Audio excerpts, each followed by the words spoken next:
hablarles un poco de lo que hacemos en CICATA. En CICATA tenemos dos posgrados educativos, que son el de matemática educativa y el de física educativa. El de matemática educativa está desde hace como 15, 16 años por ahí. Y el de física educativa tiene como 11 años, 10, 11 años. Ambos posgrados surgieron porque quería ponerse en una escuela diferente, que la que no terminaron ahí, no sé por qué circunstancias, bueno, me las conozco, pero son cuestiones más de políticas. De gestión educativa. Exacto. De macropolítica. Y entonces el tipo de investigación que nosotros realizamos es un tanto diferente a lo que yo estaba escuchando en estos seminarios, ¿no? Son más enfocadas hacia la mejora de la práctica docente. No significa que los posgrados sean profesionalizantes, sino son de investigación, pero van enfocados a hacer investigación directamente en el grupo. Por lo tanto, son temas de las áreas, tanto de física como de matemática educativa, que inciden directamente en el estudiante. Digamos que a veces hemos tenido discusiones dentro del claustro de los profesores del programa. Realmente, hasta hace unos meses, en el que se incorporaron otros profesores de otras unidades, como la profesora, en realidad éramos cuatro doctores para todos nuestros estudiantes, tanto de maestría como de doctorado. Y siempre que nos reuníamos decíamos que era un poco complicado que llegara algún investigador siendo pedagogo o didáctico o metodólogo de la ciencia a enseñar física, porque lo primero que hay que aprender para enseñar física pues es la física, ¿no? Entonces lo que les puedo decir es que los cuatro que estamos concretamente en CICATA somos licenciados en física, maestros en física, doctorados en física. Y entonces, ¿qué sabemos de enseñanza o de divulgación? Sí. En realidad, particularmente, yo hice un postdoc en enseñanza de las ciencias cuando se abrió Simvestar Monterrey. Ahí estuve un año de postdoc y fue cuando ya decidí a meterme a esta área, ¿no? Entonces, voy a empezar un poco con más o menos. A ver, casi todos los que estamos ahí hacemos más o menos lo que les voy a platicar, salvo que las estrategias son un poco diferentes dependiendo del interés de cada uno de nosotros, ¿no? En este momento, por ejemplo, yo me he dedicado desde que llegué a CICATA hace 10 años a diseñar estrategias de enseñanza. Es decir, llegan mis estudiantes de maestría o de doctorado y lo primero que me dicen es: a mí me gustaría enseñar tal tema, de física. Perfecto. ¿En qué grupo? En tal grupo, tal nivel. Perfecto. Entonces vamos a ver qué hay hecho en la literatura de investigación científica.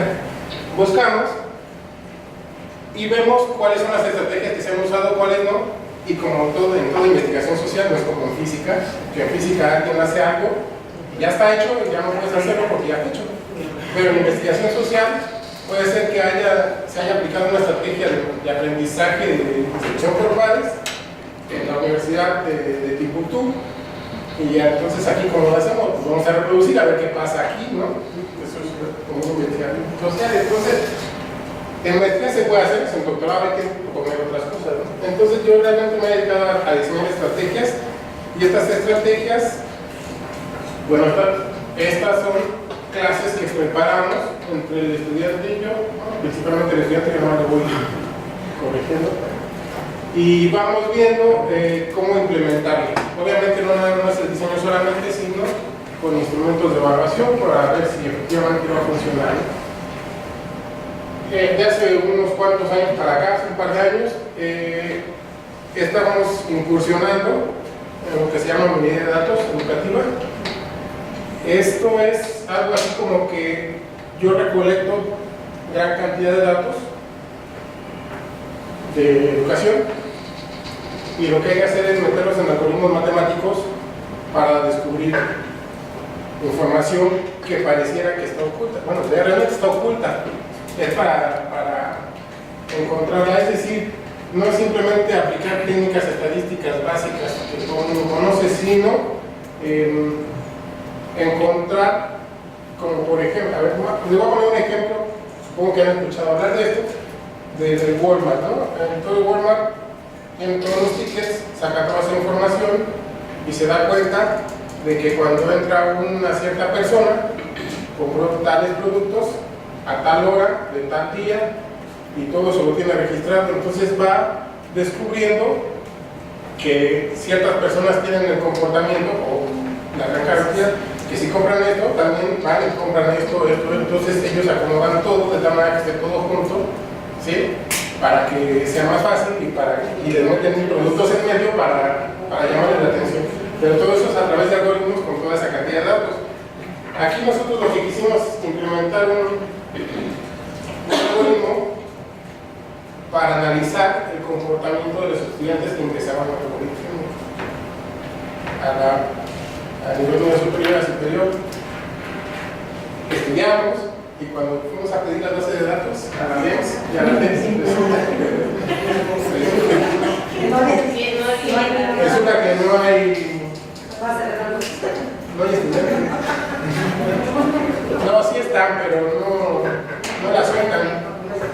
Y lo que nosotros queríamos era analizar quiénes entraban, de qué escuelas, por qué, toda esa información. Nos dieron la oportunidad solo se hace un examen piloto antes del examen de admisión de todos los que vienen y se preinscriben y les dicen, ve al salón si quieres ver un examen de muestra, y ahí les ponen sus datos y llenan un examen tipo. A la DEMS les sirve para probar nuevos reactivos, ¿no? Pero a nosotros nos iba a servir para ver cómo iban a comportarse y de qué escuelas venían y de cuáles se pueden, etc. Incluso eso podría facilitar o agilizar la admisión de ciertos estudiantes, ¿no? Pero bueno, no tuvimos respuesta alguna y seguimos esperando la información y no llega. Resulta que con el otro investigador con el que iniciamos esto, pues no sé por qué, pero siempre lo llama la burocracia, ¿no? Y ahora resulta que es su director en una unidad foránea y de su director académico. Entonces ya me dijo, ya tenemos base de datos, y por lo menos la de mi unidad, solo que como apenas se está integrando y está tomando fuerza ahí, pues todavía no tiene tiempo para que nos podamos dedicar a eso, ¿no? Pero ya espero que pronto y podamos tener resultados.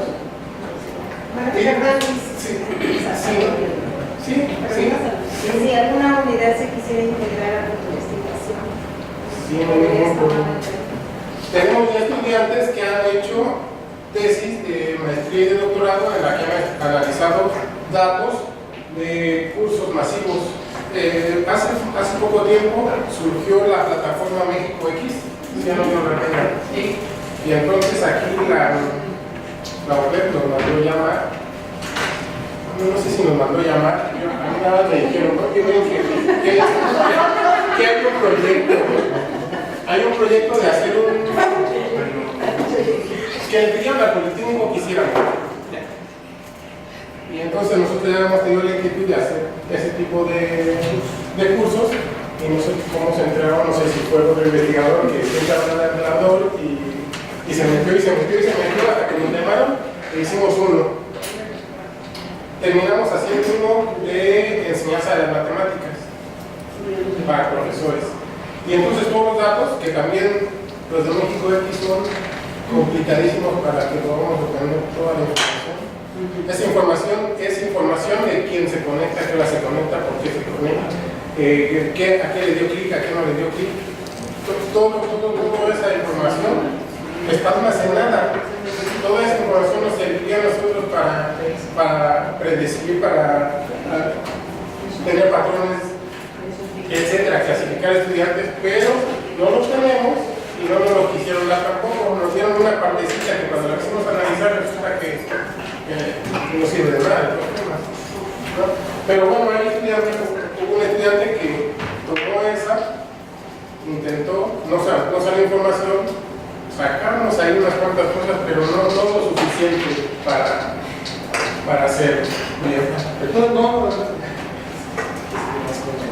aquí está, no parece que hicimos.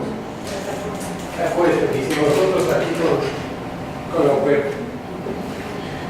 Que por cierto, quieren que lo vamos a lanzar, pero que lo hagamos y ya no nos han dicho cuándo, y ya creo que se movió el proyecto pero bueno. Yo sigo trabajando en física, si no mis neuronas se acaban, y realmente yo me dedico a estudiar cosmología y también estoy utilizando la unidad de datos para intentar describir cómo se comporta el universo. Pero bueno, eso es otra cosa. Pero lo que quiero decir es que al final de cuentas, uno que enseña directamente los temas no debe de descuidarlos, porque yo he sido jurado en muchos,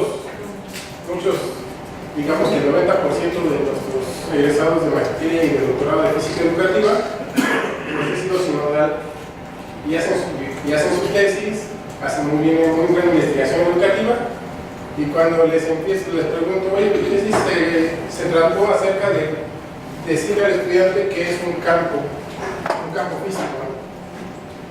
Le digo, no me puedes decir que es un campo, y se pierde, y no saben la física, y es algo que está mal, ¿no? Entonces yo digo, bueno, para que nunca me pase eso, yo voy a seguir trabajando en física, porque no puedo pensar que algún día se me olvide, ¿no? Al mismo tiempo que estoy haciendo la física, pues también he publicado artículos que son de carácter educativo, pero que son de niveles un poco más altos, ¿sí?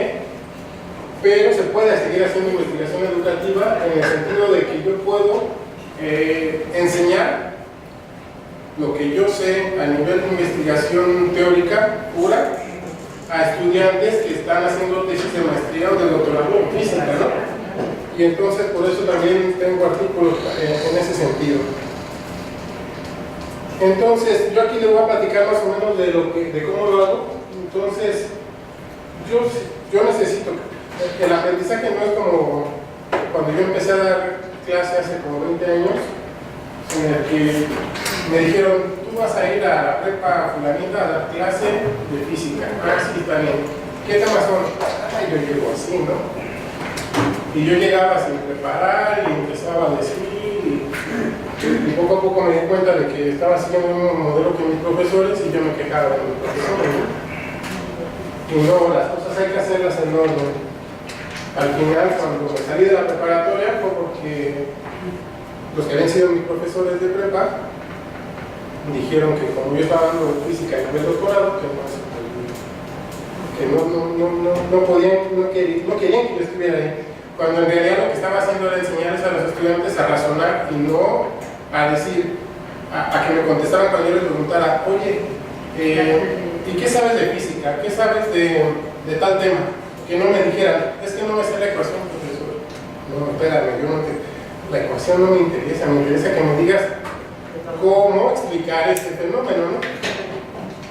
Y entonces cuando yo les dije que eso tenía que ser, y que los exámenes tenían que ir en ese sentido, que menos ecuaciones y más razonamiento, pues me dijeron que eso no podía ser posible, que así no era la física, ¿no? Pero bueno, y entonces yo me di cuenta de que hay que ser ordenado. Voy ya un poquito más rápido porque me tardé ya en la introducción. Y entonces, para aprender, pues uno siempre tiene experiencias discrepantes. Es decir, yo no voy a aprender si todo lo que estoy viendo lo puedo explicar por mí mismo. Debe de haber algún fenómeno o algo que cuando yo lo vea diga, pero ¿por qué es así, no? Y entonces ya viene todo el ciclo del aprendizaje. ¿Cómo se va a promover ese aprendizaje? Pues a través de la verbalización y el diálogo. últimamente, cuando yo digo que es aprendizaje activo, me estoy refiriendo a que el estudiante debe tomar el rol principal. Ya no es el profesor el que está aquí diciendo, aquí está lo mejor del mundo, aquí lo tienes y ahora resuelve problemas. No, sino son estrategias que hagan que los estudiantes dialoguen, platiquen, hablen entre ellos y que el profesor solamente esté guiando la comunicación, ¿no? Claro que para eso se necesita pues motivar al estudiante, creando la necesidad de aprender. Por ejemplo, aquí, si yo les digo que estas dos fotos son iguales, me van a decir que sí, ¿no? Pero en realidad no son iguales. Estas son diferentes. Si ustedes pudieran hacer visto de los famosos estereogramas que salieron por ahí de los 80s, que se hace un disco y el disco es tratar de superponer esta con esta imagen, uno vería la imagen en 3D de ese dragón. Y entonces uno les dice a los estudiantes, oye, a ver, sí se ve, ¿y cómo se hace? Pues a ver, fíjate, revisa, comenta con tu compañero, aquí está la imagen, las dos. ¿Sí? Y entonces eso los motiva para aprender. O también les puede poner experimentos en los que se haga evidente algún fenómeno. Si uno les da dos huevos, uno duro y uno cocido, entonces les dice, oye, dime cuál es la diferencia, cuál es cuál. Obviamente uno lo puede oler, lo pueden sentir, pero sin esas características, ¿de qué manera me podrías decir cuál es cuál? ¿Verdad? Eso nos lleva a dar explicaciones. Una vez que identificamos, ahora cómo lo explicamos. Por ejemplo, si yo les pido, a ver, traten de levantarse sin inclinar el cuerpo hacia adelante o sin hacer los pies hacia atrás, pues bueno, a poder. ¿Pero por qué? ¿Cuál es la razón por la que ustedes no podrían levantarse con esas condiciones? ¿Sí? Si alguien quiere la respuesta, más tarde. Y todo esto otra vez te ayuda con las analogías. En este caso, por ejemplo, un fenómeno muy interesante como es la refracción de la luz, se podría dar una analogía en términos del movimiento de una mancuerna con una mesa y un mantel. Entonces, yo lo que me he dedicado es desarrollar secuencias didácticas que en realidad llevan toda esta serie de puntos. Debe llevar todo un ciclo. El ciclo que se usa pues es el de crear un conflicto cognitivo y llevarlo a apropiarse del conocimiento.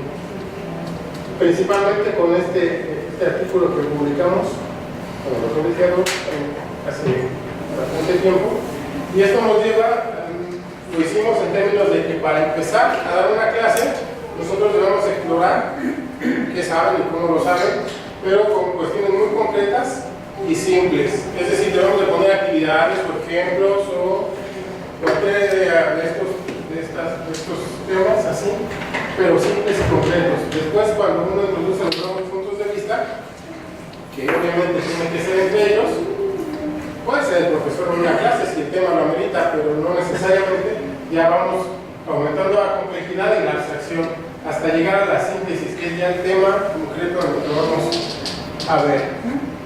Y después las aplicaciones ya pueden ser de cualquier tipo, desde las simples hasta las complejas. Al elaborar varias tesis, nos dimos cuenta de que para desarrollar una muy buena estrategia, un buen diseño instruccional, lo primero que tenemos que hacer es crear el instrumento de evaluación. Es decir, si yo voy a dar una clase de tal tema a tal grupo, a tal tercero de secundaria o segundo de bachillerato, entonces lo primero que tengo que hacer es construir mi instrumento de evaluación. ¿Por qué? Porque eso es lo que me va a guiar a mí a qué es lo que el estudiante va a aprender o lo que quisiera que aprendiera. Estos instrumentos de evaluación deben de estar basados en el mismo programa. O sea, yo no puedo salirme, me puedo salir una pregunta o dos, pero en principio lo que uno espera es, ya no quiero ser rebelde como cuando di clase en la prepa, de que yo quería evaluar de una forma y los profesores ya no querían de esa, entonces no. Hay que preparar al estudiante para que pueda enfrentar cualquier tipo de evaluación, desde la conceptual hasta la matemática, ¿no? Entonces, ¿de qué manera quiero construir mi secuencia didáctica? Bueno, a mí me interesa que sepan conceptos, entonces preparo instrumentos de evaluación que me evalúen conceptos y no razonamiento matemático. ¿Sí? Las actividades deben de promover preponderantemente la participación del estudiante.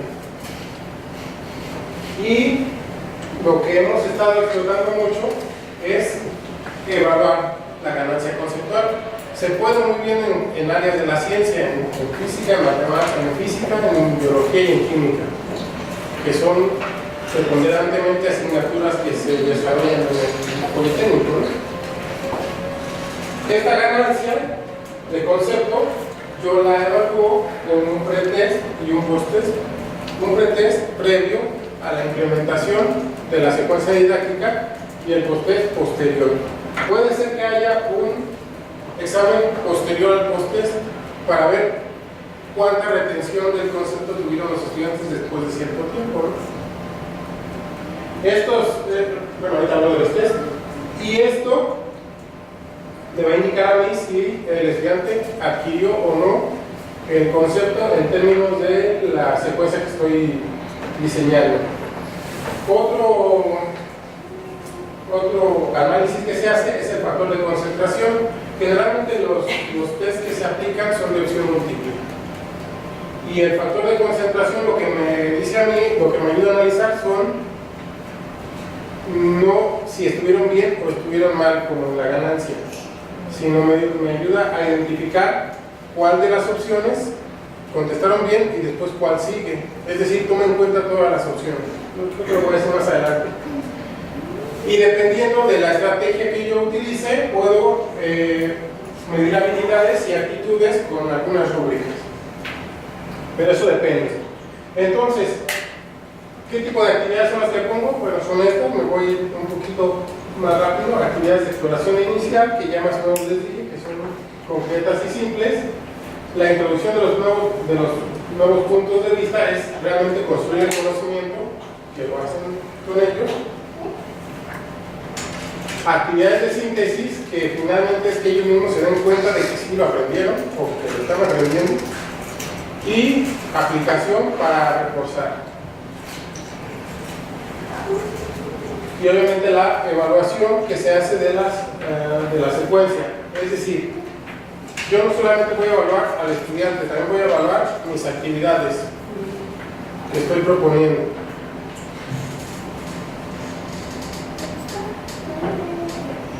Hay una evaluación que se les aplica a los estudiantes incluso antes, en algunos, no en todas las investigaciones que hemos hecho. Hay algunas en las que se evalúa las actitudes hacia la ciencia, es decir, qué tan interesados están en aprender ciencia, porque bueno, ¿cómo vas a enseñar a estudiantes que no les interesa, ¿no? Sobre todo los de bachillerato, los que están en licenciatura, pues ya se supone que si entraron a una carrera, pues es útil para mí hacer cosas y muchos problemas cuando estoy aprendiendo física.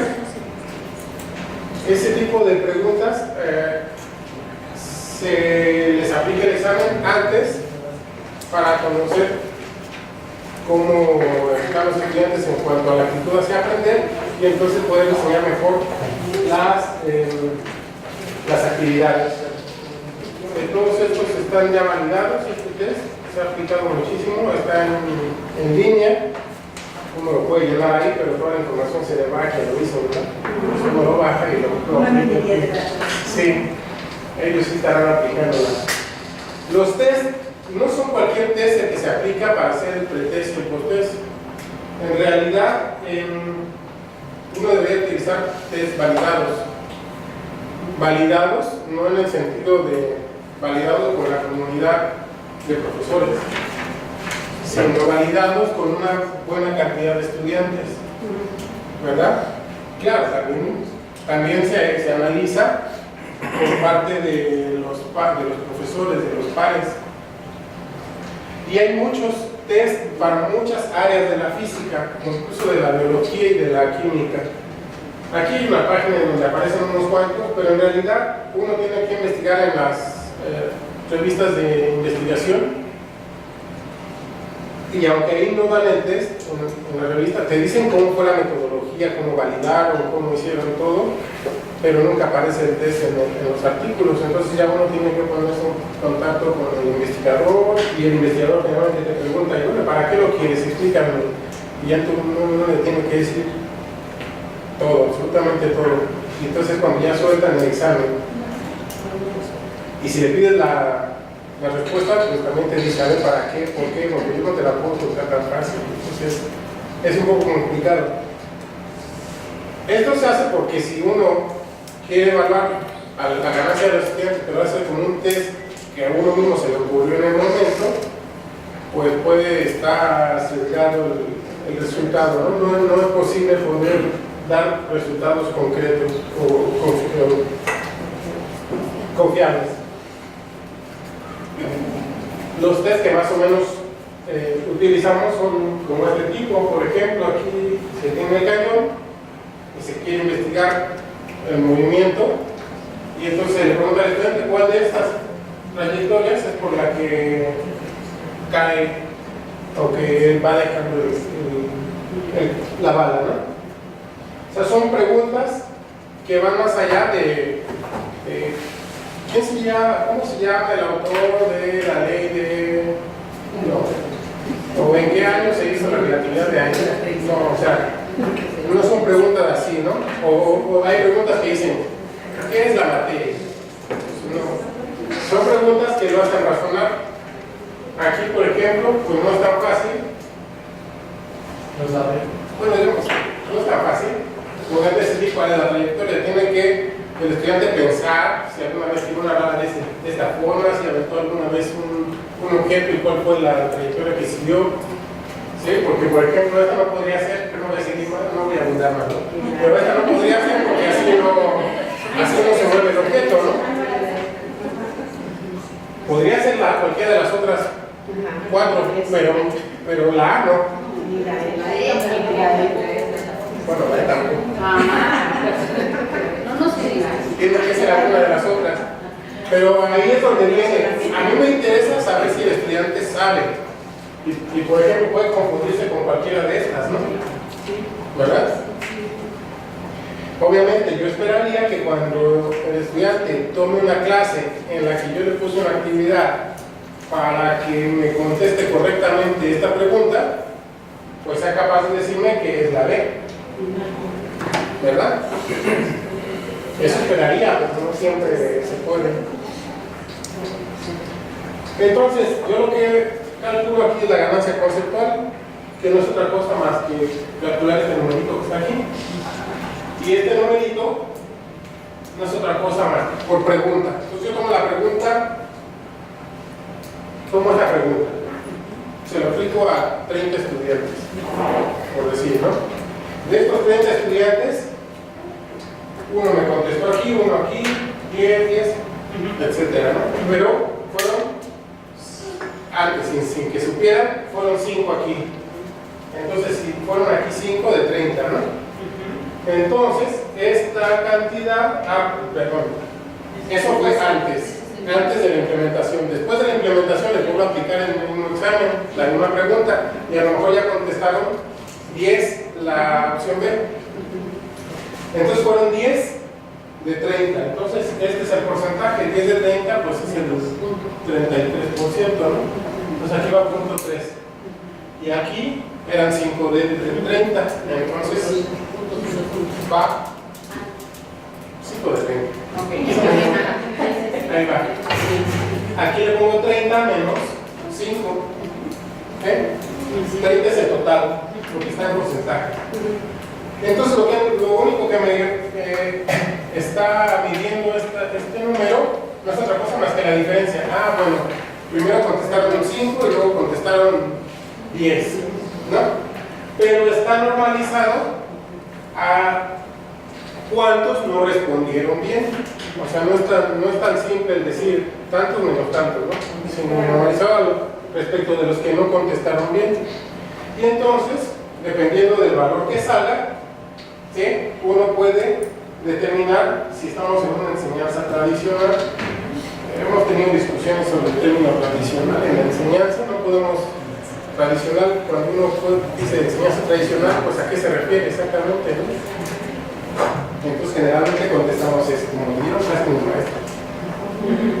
¿Y cómo te daban clase tu maestro? Pues se paraba y como le daba clase al pizarrón y decía, los 20 ejercicios de rítmica para mañana, ¿no? O sea, no era así. Bueno, nos referimos precisamente a ese tipo de clase, pero no podemos describir esto. Y lo que esperamos es tener resultados que estén en esta parte, que es una enseñanza activa e interactiva. ¿Sí?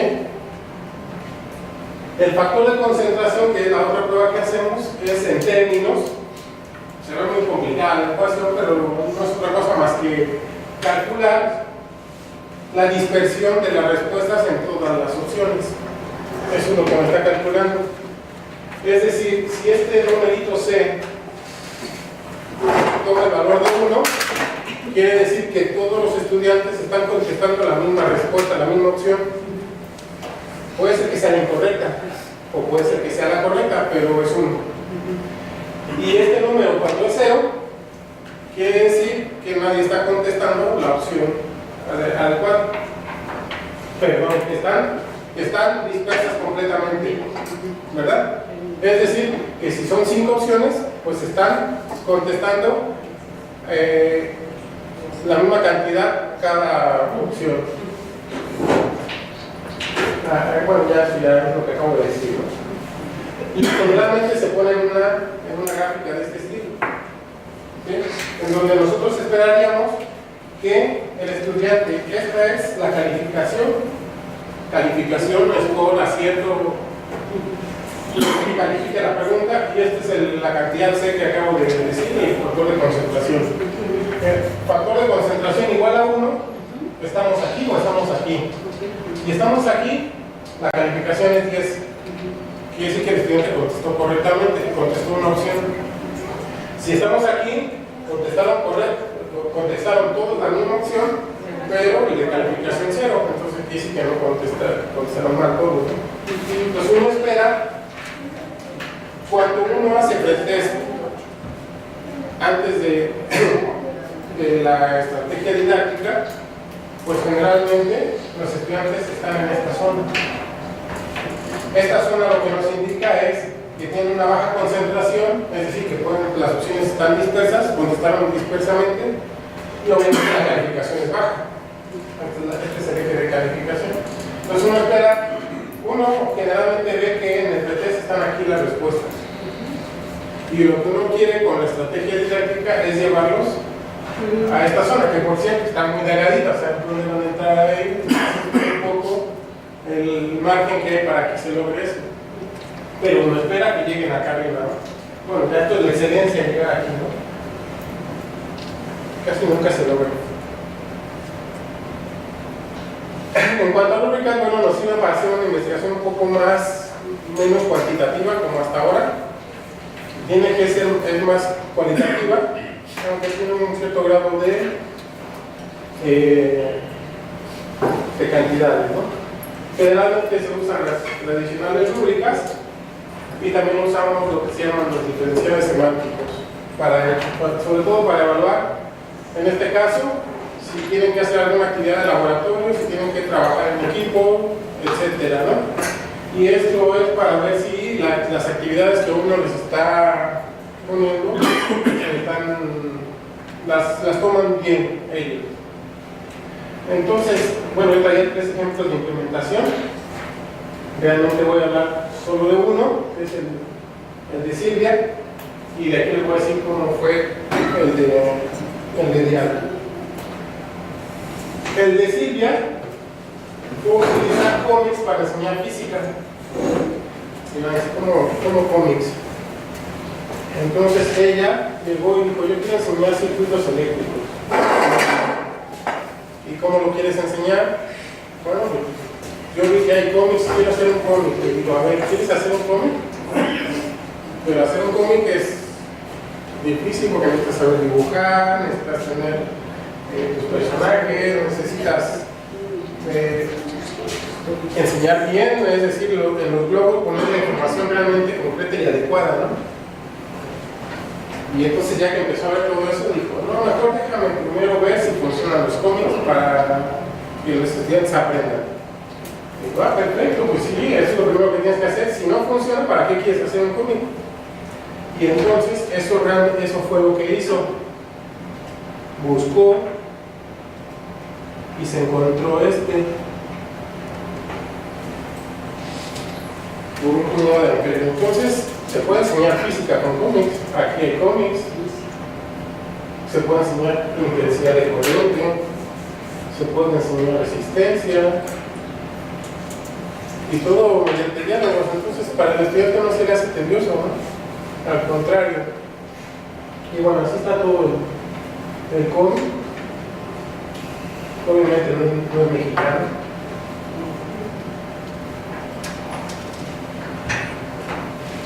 Y entonces, pues ella hizo la secuencia en términos de más o menos lo que he platicado, muy rápidamente, porque el tiempo come. Pero más o menos estas son las etapas y esto fue lo que hizo en cada una de ellas. Obviamente está descrito bien en la tesis, en el artículo, con tiempo, con razón de ser, las actividades y todo está bien descrito. Ella lo aplicó con dos grupos, como siempre, que después hemos tenido también, dentro del trabajo de profesores, hemos tenido nuestras discusiones de que ya no debemos usar grupos control, porque entonces dejamos fuera del aprendizaje a ese grupo y el otro se aprende y no aprende nada, ¿no? Entonces, de cierto tiempo para acá ya dejamos de utilizar grupos control en educación, pero sí lo empezamos a hacer, ¿no? Yo no digo que no, pero sí ya no se hace. Pero aún así siguen publicando con grupos control en otros países. Entonces, se hicieron 8 sesiones de 50 minutos, 6 sesiones teóricas, 2 de laboratorio. ¿Sí? Y en el experimental, las 8 sesiones normales, como la profesora daba clase, común y corriente, con sus laboratorios como se hacía. Se aplicó el post-test después, se aplicó un pre-test antes, el post-test, y se analizaron los datos. Aquí están algunas fotos de los estudiantes, y los resultados fueron estos. Se aplicó un examen de 13 preguntas, y bueno, aquí está la G de cada uno de los grupos, y claramente se ve que el grupo experimental pues salió más alto en general, ¿no? Con un promedio de .4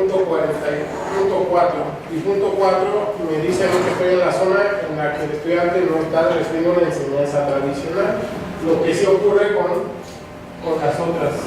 Incluso salieron negativas, pero son errores que hubo porque se enfermaron los estudiantes y no llegaron, y esas cosas que uno debe tomar en cuenta en una investigación social. El diferencial semántico que se utilizó, pues de acuerdo a estos números, que también sería un poco largo decir cómo salieron, pero es tomando esto y cambiándolo, corriéndolo un poco a la escala, nos dice que les gustó. Al final de cuentas les gustó. Si tenemos este tarjetito aquí, mientras más cercano esté al 0 significa que más cercano al 1 estaría acá de este lado, al 3 estaría de ese lado. Perdón, al -3 aquí y al 3 acá. Entonces está en 0, quiere decir que ni se les hizo fácil ni se les hizo difícil. Como que es indiferente, ¿no? Bueno, y a lo que quería llegar era esta. Si se dan cuenta, aquí tenemos los dos grupos, de control y el experimental. Y por ejemplo, en el pretest, que son los puntos negros, en ambos casos, ¿sí? Pues como que están abajo. No hay nadie que esté contestando correctamente alguna pregunta en los dos. Entonces quiere decir que más o menos los grupos llegan bien. No fue una elección como los cánones de la investigación dicen que es experimental, sino que fue así experimental porque ella le asignaron al grupo y dijo, pues a este le aplico y a este no le aplico, ¿no? Porque ella lo decidió así, no porque se echó a volar. Pero bueno, se ve claramente que llegaron bajo casi las mismas condiciones. Pero lo que podemos darnos cuenta en el post-test es que si bien es cierto no aprendieron de todo, porque siguen estando abajo en los dos casos, aquí se ve que hay un grupo de preguntas que van más arriba que acá, ¿no? Entonces al final, con todas esas actividades que se propuso y con la lectura del cómic, pues se ve que los estudiantes lograron una cierta comprensión. Nunca se va a lograr que todos estos bonitos estén acá arriba, eso sí es demasiado complicado. Para eso intervienen muchos otros factores que nos hemos dado cuenta, como el tipo de inteligencia de los estudiantes, los métodos, ¿cómo se les llama? ¿Todos? Sí, estilos de aprendizaje. A los mismos estudiantes les dijo que hicieran a continuación del cómic con el siguiente tema de física que correspondía. Y bueno, hay quienes utilizaron los mismos personajes o quienes desarrollaron, no puse la otra, quienes desarrollaron sus propios personajes, y claramente se ve que se interesaron por la estrategia. Estábamos todavía empezando. Entonces fue la primera investigación, y en esta otra investigación que hizo Diana, aquí lo que utilizó fue hablar de las simulaciones para aprender física. En este caso se usaron lo que se llama las simulaciones interactivas, en las que uno puede tener un experimento, por ejemplo aquí, la salinidad, ¿no? Entonces tira la sal y mientras más sal le tire, pues va aumentando el número, etcétera, ¿no? Entonces ella también llegó diciendo, quiero hacer simulaciones. A ver, espérate, ¿cómo que quieres hacer simulaciones? Primero vamos a evaluar si funciona, ¿no? Y entonces también lo que hizo fue hacer lo mismo. Ella dijo que quería también aplicar los circuitos eléctricos, pues aprovechamos la investigación que ya se había hecho antes, solo que en este caso, aquí están las estrategias, fueron 3 estrategias. Aquí más o menos está cómo está la simulación. Se saca un multímetro, un cable con una resistencia, etcétera. Todo eso se puede hacer jugando ahí en la computadora con la simulación. Aquí se aplicó la estrategia, se diseñaron 2 estrategias. No hubo grupo control. Bueno, sí hubo un grupo control, pero que al final ya después no quisimos mencionar en el artículo. Pero fueron 2 grupos los que se consideraron. Un grupo en el que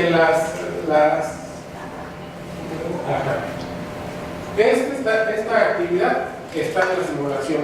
Pues la misma actividad se hizo en el laboratorio con un multímetro como tal, con un cable como tal, y entonces a un grupo se le puso puras simulaciones y al otro grupo solo experimentos en el laboratorio real, las mismas. ¿Sí? Y entonces, olvidándonos del grupo control, que eso no lo reportamos, nos dimos cuenta de que el grupo que hacía el experimento en el laboratorio hubo una ganancia de 0.4, que está dentro de las estrategias activas que aprenden, y el de simulación es en 0.41. Entonces dijimos, bueno, pues da lo mismo.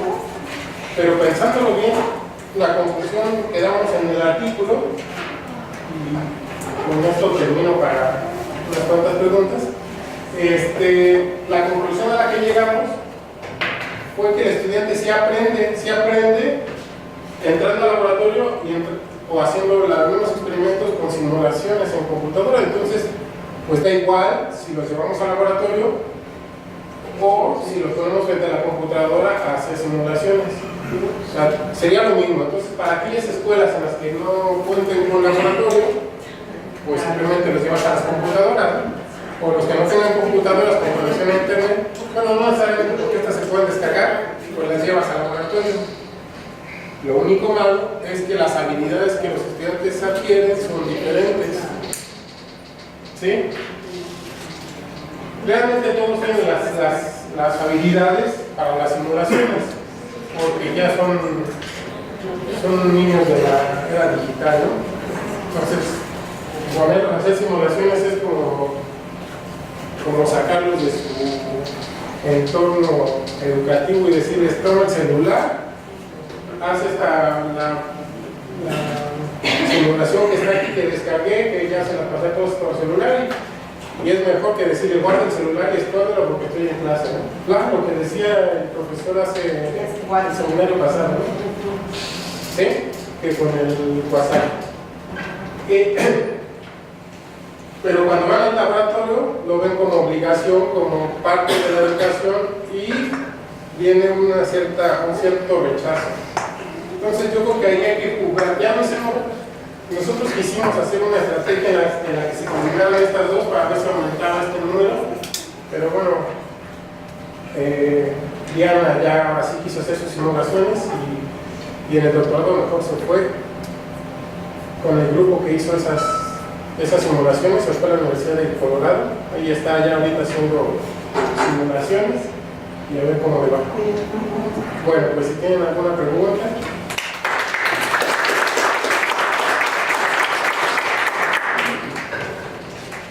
Bien, pues sí tenemos un buen periodo para preguntas. ¿Alguien quiere comenzar? Doctor Reinaldo, por favor.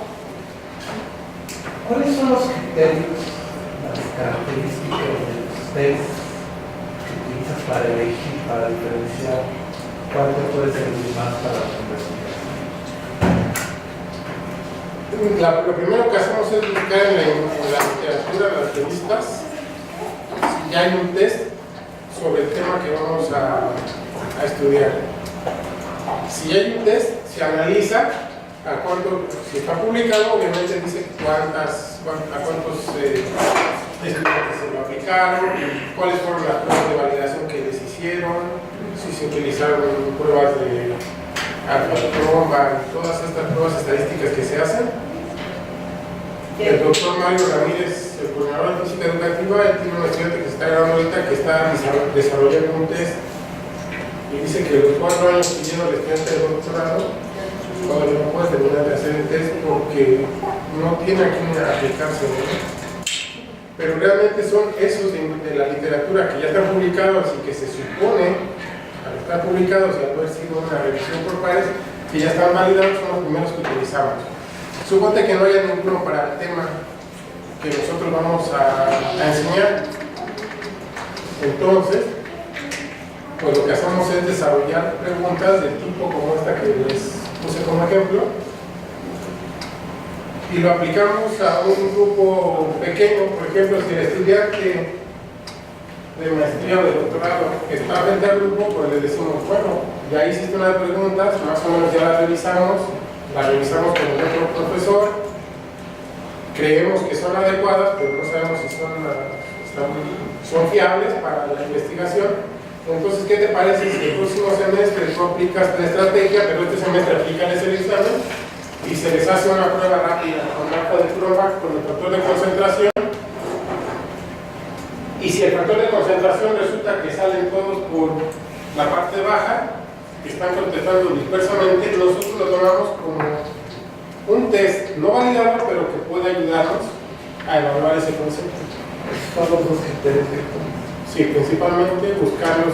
¿Has tenido el punto de tener 2 tests y elegido uno entre 2? Sí. De esos tests hay... ¿Cuál es la materia que primero se enseña de física en todos los niveles y que está súper estudiada? Mecánica. Y de mecánica existen... Lo que por lo menos yo conozco 3 tests que se han hecho, ya están suficientemente validados. Uno se llama el First Concept Inventory, otro es el MBT, otro es el Mechanics Baseline Test, y hay otro que no recuerdo. Entonces, cuando encontramos lógico que cuando el estudiante llegue y quiere poner un tema de mecánica, pues le decimos espérate, porque la mecánica está suficientemente estudiada, hasta incluso en la educación, ¿no? O sea, tú quieres enseñar mecánica, pues hay tantos artículos, y mejor revisa dónde están los que mejores resultados dieron y mejor aplica esa estrategia en vez de hacer investigación sobre ese tema, ¿no? Pero supone que el estudiante insiste en que quiere hacer mecánica. Entonces lo que se hace es una elección dependiendo del tema específico de física, pues vemos en dónde está esa pregunta específicamente en cualquiera de esos test y entonces hacemos una selección de esos varios que ya están validados. Todos tienen sus controversias, han sacado incluso artículos en las que rechazan ciertos test, pero al final son aceptados en la comunidad que se dedica a la investigación en física educativa. Ahora hay una cuestión que a mí siempre cuando trabajo es, nada más termino esto. Los test hay dos maneras de calibrarlos, hay 4 maneras de calibrarlos, pero hay dos cosas que quiero comentar. O calibras para discriminar, para separar, que es el propósito de un examen de selección, por ejemplo. Y entonces están calibrados estos exámenes para que haya muchos alumnos que no contesten todo el examen. Y ese no es un buen examen para determinar ganancia. Ese no. O calibras para poder medir, digamos, la zona de desarrollo próximo, por decir algo. Que ese es un mejor tipo de calibración para medir ganancia. Pero ¿cómo te das cuenta cómo está calibrado el test que estás usando? Si solo tienes esos dos, si solo tienes el de ganancia y solo tienes el de Cronbach. No, son muchas pruebas de validación que yo, como no he hecho ninguno, ni he tenido un estudiante que quiera hacer uno, yo he leído, pero de repente se me van los nombres. Pero el doctor Mario, que es el que sí está dirigiendo una tesis, él nos ha comentado que no es solo una prueba, ni tampoco es con un solo grupo de más de 100 o 200 estudiantes, sino que hay muchas pruebas y muy diferentes y que no daría tiempo. De hecho, el estudiante se va a graduar y no está totalmente validado, ¿no? El que está desarrollando él, y son solo 15 preguntas. Obviamente los test, por ejemplo, para el ingreso a alguna institución de educación no son buenos para evaluar esto. Cuando uno lee los artículos de investigación, todos los que aparecen en las publicaciones en Physical Review, Special Topics, en todas esas revistas, European Journal of Physics, etcétera, todos esos sí están diseñados para medir el conocimiento que tiene el estudiante, no para discriminar. Ellos lo dicen en los artículos. No van a publicar uno que sea para discriminar. Que yo haya visto, no hay ninguno así. En realidad, y cuando uno hace las preguntas porque no hay un test específico en alguna revista, pues tampoco está pensando en que quiero que todos lo reprueben, ¿no? O sea, lo que quiero es qué tanto saben de este tema. Uno les pone distractores, pero distractores que sabes tú más o menos, o que has leído en artículos de ideas previas o de preconcepciones, que sabes que los tienen. Entonces dices, tienen esta preconcepción, pues lo pongo como un ejercicio de mi test, pensando en que es posible que la respondan, pero no para discriminar, sino para saber si saben o si no saben. No han manejado los índices de dificultad de los reactivos ni las correlaciones de las dicotómicas de los incorrectos con los que se estaba tratando. No, eso sí lo vi el día que nos estaban enseñando las pruebas piloto aquí de la DES. Ahí sí utilizan eso, sí. Gracias. En esta parte que comenta, en el caso del estudiante del doctor Mario, se hizo una investigación previa analizar las respuestas, las concepciones erróneas o erróneas que tienen sobre el conocimiento de un tema. Y ahorita precisamente se está trabajando la teoría de respuesta libre que habla sobre estas partes. Entonces, en esa parte sí se como comenta el doctor Ricardo, pues en las áreas lo que sí se trabaja, por ejemplo, cuando ellos construyen el instrumento, pues es la validez de contenido, o sea, sí tienen pues que trabajar, y bueno, pues es lo que yo he visto hasta ahorita que me acabo de integrar al programa, pero sí manejan dependiendo de la naturaleza del instrumento, pues es la forma de validación, y en diferentes etapas, por ejemplo, si es digamos, lo que comenta, se construye, y la parte esta que dice que se seleccionan, se refiere, por ejemplo, cuando nosotros hablamos de algún aspecto psicométrico, como por ejemplo un estilo de aprendizaje, pues se hace una investigación sobre los test que existen. Pues eso es lo que yo he visto que se ha trabajado. Sí, maestro Víctor, maestro Víctor y doctora Rosalia, por favor. Ricardo, es un trabajar que llevas ahorita nada más empezó a hacer un pedacito, se ve que lleva muchas horas de tiempo.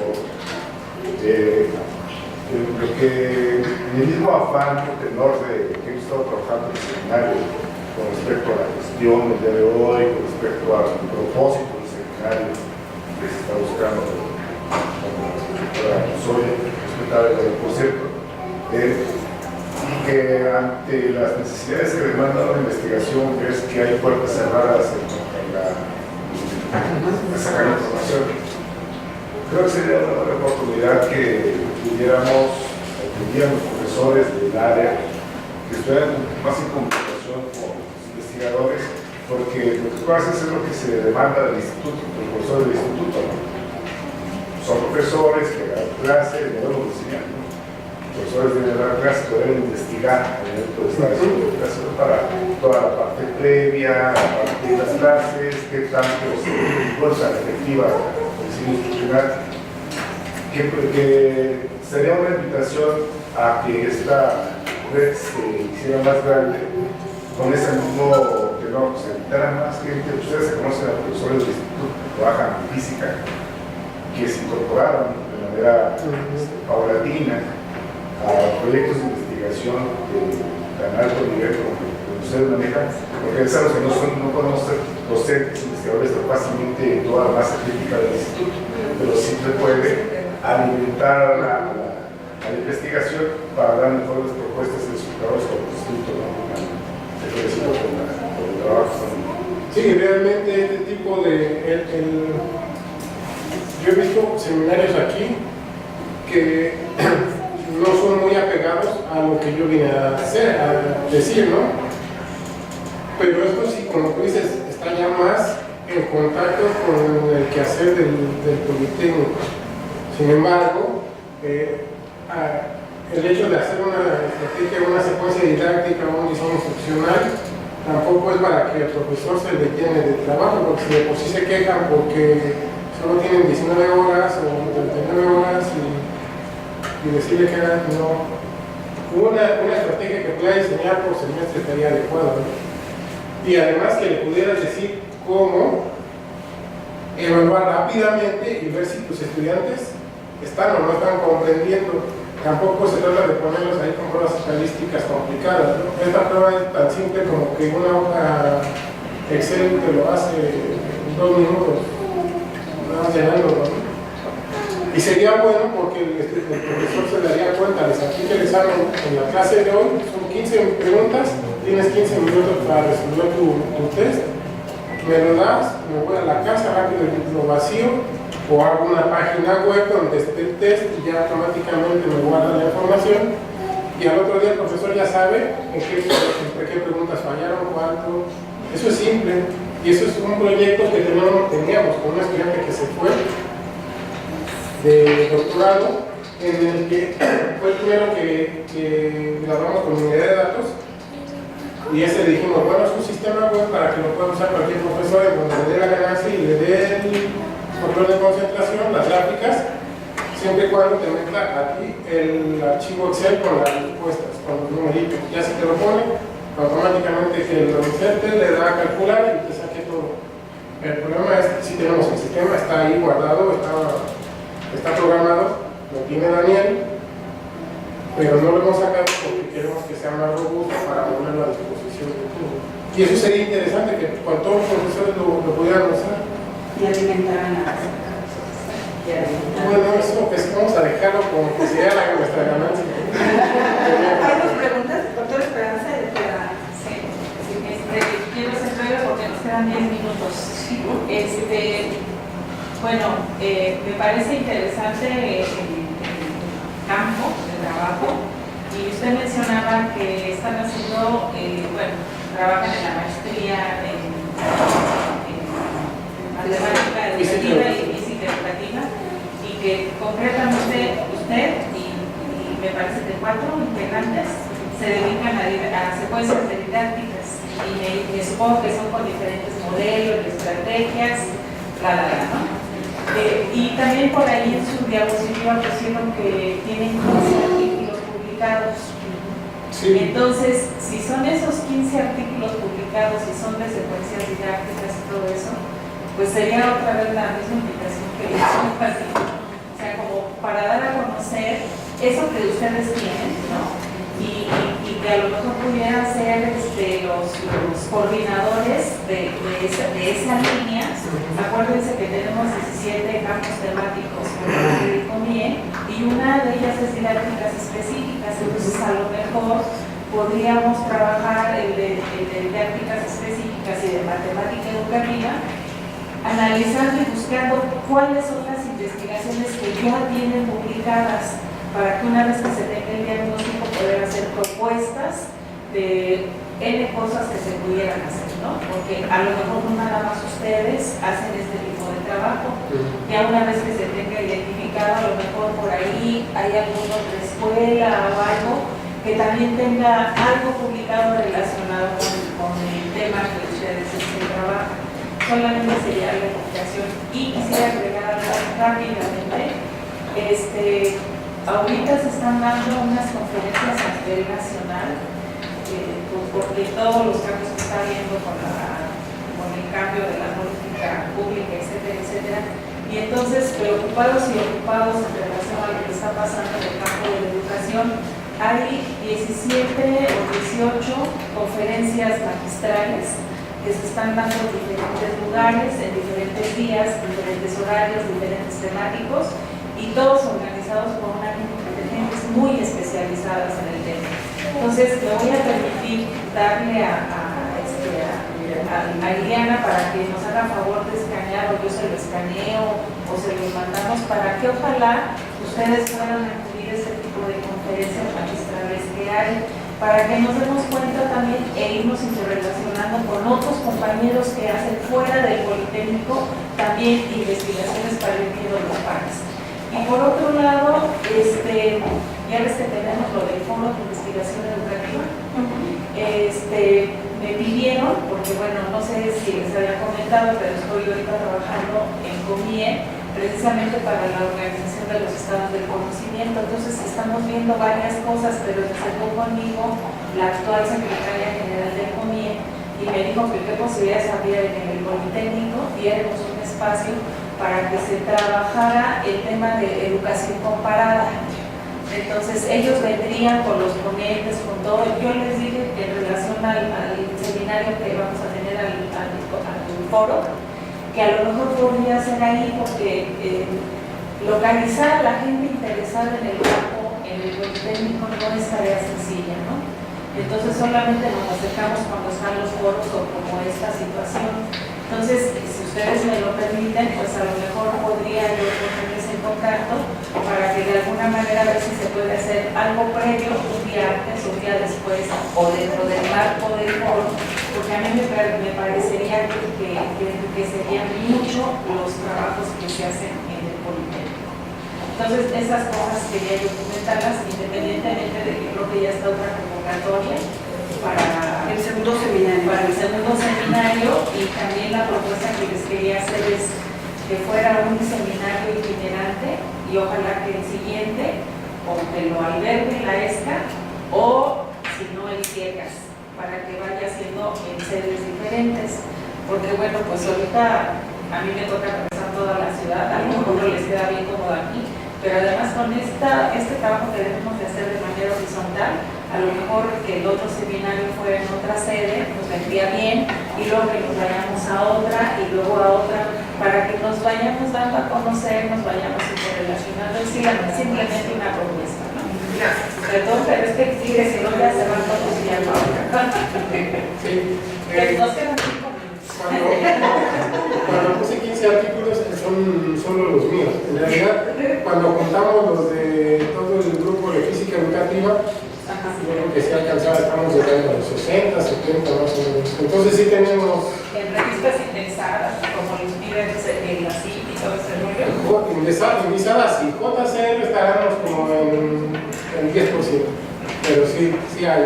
Sí, porque vamos a dar cuenta, ya habíamos comentado, solamente del 2012 a la fecha, pero como nosotros somos libres al interior del Politécnico, pues entonces nosotros ya pondríamos qué periodo es el que vamos a abarcar para hacer esa ficción, esas publicaciones, ¿no? Porque yo creo que el trabajo que tenemos atrás, todos y cada uno de los que estamos presentes, es mucho. Nada más lo tenemos que sistematizar para poderlo presentar, ¿no? Por campo, no sé. ¿No?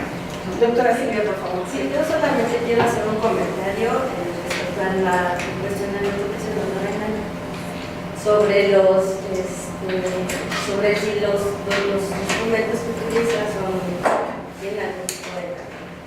En ese sentido, realmente quiero comentar que lo que yo entiendo que él propuso es una secuencia didáctica para los estudiantes de física, de algún bachillerato, de algún CCIP.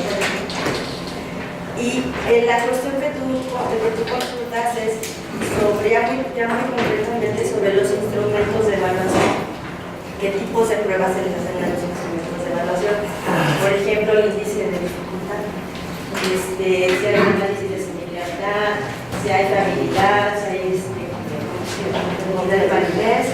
Entonces, en ese aspecto, eso ya pasaría a ser parte de trabajos propiamente de investigadores. ¿No? Entonces, hay dos cosas aquí. Una es la parte docente, el ejercicio docente para ver cómo actúan los estudiantes previos a dar una clase, los conocimientos que traen, y después de una estrategia didáctica, y entonces ya una vez con un instrumento que ya existe, hacer una nueva prueba de conocimientos de los estudiantes. Entonces aquí lo que yo estoy pensando en este momento es, si es cierto, no es muy importante también tener como una línea de investigación que se dedique específicamente a la construcción de instrumentos de evaluación. Porque eso pues es un trabajo muy tedioso, hay que construirlos, hay que hacer la cuestión de los juicios de los investigadores que van a analizar el contenido de cada uno de los ítems. Ese es otro tipo de trabajo. Entonces un profesor no puede dedicarse a eso. Los profesores en general no son profesores, son investigadores a la vez, ¿no? Entonces un profesor lo que necesita es el instrumento para aplicar y ver cómo trabaja. Un investigador que es profesor pues puede hacer las dos cosas, pero tampoco tiene tiempo suficiente para hacerlo. Entonces en ese sentido, yo lo que rescato de lo que tú comentas es que a mí sí me gustaría que se abriera una línea de investigación donde se especificara que es exclusivamente para la construcción de instrumentos de evaluación con todos esos tipos de pruebas que tú comentas. Y la otra, bueno, pues aplicarlo, nada más, porque son cosas muy diferentes. Pero yo creo que sí, sí se están construyendo y son los del examen. Sí, no, bueno, en este caso es la parte de la física, pero por ejemplo en otras áreas, ¿no? Sí, ahí, cuando nosotros empezamos a involucrar con la DES, fue que vimos que tienen un grupo de trabajo que están dedicados a desarrollar ítems y evaluarlos y ver y descartar con un problema. Pero ellos no son investigadores tampoco, ellos los desarrollan, pero solamente hacen 2 o 3 pruebitas y ya que hacen las 2 o 3 pruebitas dicen vamos a llevarlo a... Sí, porque el a la prueba investigador, en piloto. este caso, pues, por ejemplo, en tu caso, pues eres investigador de un área en específico, pero tienes docentes que se dedican a eso. Sí. Entonces, en el caso de las personas que se dedican a la construcción de instrumentos, pues a lo mejor nada más hace su trabajo, pero no conocen el rango.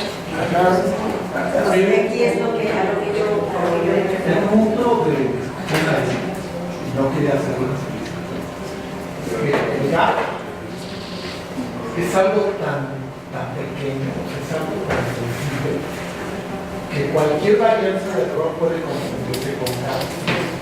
Es durísima investigación en esta área. El doctor Arturo de la Orden, que más descanse, era un férreo crítico sobre la validez de las investigaciones por eso, porque la magnitud del gap casi está dentro de los márgenes de la varianza de error. Entonces, asegurar que tienes un gap es una ganancia neta, es una afirmación arriesgada, es una afirmación heroica. Entonces, para eso se necesitan instrumentos con niveles de confiabilidad de 90 para arriba, se necesita una confiabilidad de contenido robusta, se necesita una validez de conjuntos sistemáticos que se reproduzcan continuamente a lo largo del tiempo, se necesita una validez discriminante y convergente, porque si no, no tienes garantía de que ese gap no sea de varianza. Ese es mi novio del mundo, lo quise hacer a través de preguntas. Pero lo que sí te puedo asegurar es que, por lo menos en física, no hay test con esas características que estás diciendo. E incluso a lo que se han aplicado a miles y miles de estudiantes tampoco. Porque no hay suficiente gente que se pueda conocer. En México solo hay 400 formados para hacer eso. Sí, no hay. Y entonces tenemos que confiar en aquellos que mínimamente están publicados y mínimamente les han hecho las cartas nuevas y ya. Pero que no tienen todo el resto suficiente para asegurar que este gap no se dé mala varianza. No lo tienen, pero por lo menos aseguras algo. Bueno, creo que el seminario en su conjunto ha cumplido el propósito de empezar a conocernos, acercarnos a través de nuestras investigaciones. Entonces vamos a cerrar esta